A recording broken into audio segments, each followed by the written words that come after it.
जय हिंद। मैं राजेश कुमार महतो आप सबका स्वागत करता हूं और उम्मीद करता हूं कि आप सारे लोग बहुत अच्छे होंगे। आज के वीडियो में बात करेंगे रूढ़, यौगिक और योगरूढ़ शब्द किसे कहते हैं। साथ ही साथ बात करेंगे विकारी और अविकारी शब्द किसे कहते हैं। तो वीडियो को अंत तक जरूर देखें। सबसे पहले बात करें रचना की दृष्टि से शब्द के 3 भेद हैं, रूढ़, यौगिक और योगरूढ़। इन तीनों शब्दों के बारे में हम एक एक करके समझते हैं। रूढ़ शब्द किसे कहते हैं? जो शब्द हमेशा किसी विशेष अर्थ को प्रकट करता हो तथा जिनके खंडों का कोई अर्थ न निकले उन्हें रूढ़ शब्द कहते हैं। जैसे नाक, नाक को अगर हम खंडित करें ना और क, इसका कोई अर्थ नहीं निकलेगा। कान, का और न टुकड़ा करने के बाद जिसका कोई अर्थ न निकलता हो उसे हम लोग रूढ़ शब्द कहेंगे। यौगिक शब्द किसे कहते हैं? वे शब्द जो 2 या 2 से अधिक सार्थक शब्दों के योग से निर्मित होते हैं यौगिक शब्द कहलाते हैं। जैसे महापुरुष, महा जोड़ पुरुष, यानी कि दोनों का अपना एक विशेष अर्थ है। विद्यालय, विद्या जोड़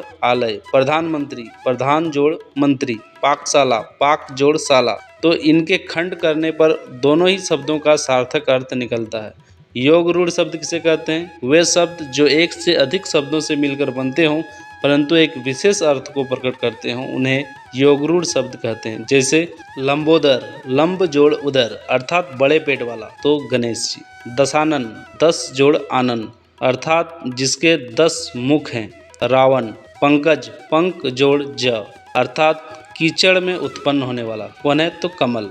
इस तरीके से हमने देखा कि वो शब्द जो है वो किसी तीसरे शब्द का अर्थ को प्रकट करता है। प्रयोग के आधार पर शब्द के 8 भेद हैं। संज्ञा, सर्वनाम, क्रिया विशेषण, क्रिया विशेषण, संबंध बोधक, समुच्चय बोधक, विस्मयादि बोधक। किंतु विकार के आधार पर शब्द को 2 भागों में बांटा गया है। प्रयोग के आधार पर जो 8 शब्द हैं उन्हीं शब्दों में से विकार के आधार पर 2 वर्गों में बांटा गया है, विकारी शब्द और अविकारी शब्द। तो चलिए अब समझते हैं कि विकारी शब्द किसे कहते हैं।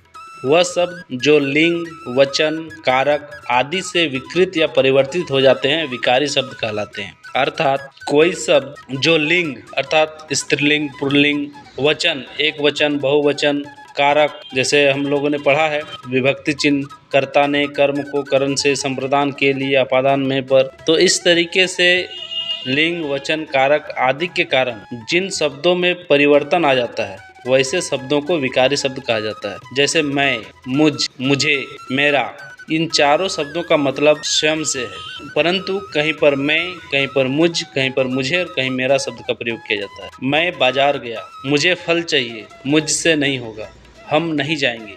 इस तरीके से हम कह सकते हैं संज्ञा, सर्वनाम, क्रिया और विशेषण, इसके अंतर्गत जितने सारे शब्द आते हैं सभी विकारी शब्दों के उदाहरण हैं। उम्मीद करते हैं कि आपको विकारी शब्द समझ में आया होगा, वैसा शब्द जो परिवर्तन हो जाता है। अब बात करते हैं अविकारी शब्द किसे कहते हैं। वैसे शब्द जिन्हें लिंग, वचन, काल व कारक के आधार पर बदला ना जा सके अर्थात जिसका रूप परिवर्तन नहीं होता है वैसे शब्दों को अविकारी शब्द कहते हैं।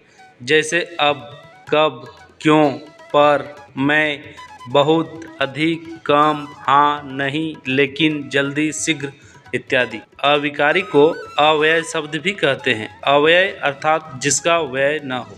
उदाहरण स्वरूप राम कब आया था, सीता कब आई थी, सारे लोग कब आए थे, वह बहुत तेज दौड़ता है, वह बहुत तेज दौड़ती है, वे लोग बहुत तेज दौड़ते हैं। यहाँ पर कब और बहुत दोनों ही अविकारी शब्द हैं क्योंकि यहाँ पर स्त्रीलिंग, पुल्लिंग, बहुवचन के साथ प्रयोग करने पर भी उसका रूप परिवर्तन नहीं होता है। क्रिया विशेषण, संबंध बोधक, समुच्चय बोधक और विस्मयादि बोधक के जितने सारे शब्द हैं उन सारे शब्दों को अविकारी शब्द के अंतर्गत रखा गया है। जैसे क्रिया विशेषण जो क्रिया की विशेषता बताते हैं, धीरे, आज, कल, यहाँ, वहाँ, इधर, उधर। संबंध बोधक मैं, से, पर, से आगे, की ओर, के नीचे। समुच्चय बोधक और, परंतु, या, इसलिए, तो, यदि, किंतु, परंतु। विस्मयादि बोधक अरे, उफ, हे, हाय, राम राम। ये सारे शब्द जो हैं अविकारी शब्द के उदाहरण हैं। आज के वीडियो में बस इतना ही। पूरा वीडियो देखने के लिए बहुत बहुत धन्यवाद। इस वीडियो से यदि आपको कुछ सीखने को मिला होगा तो प्लीज़ लाइक और कमेंट जरूर करें। मिलते हैं फिर अगले वीडियो में किसी टॉपिक को लेकर। तब तक के लिए जय हिंद,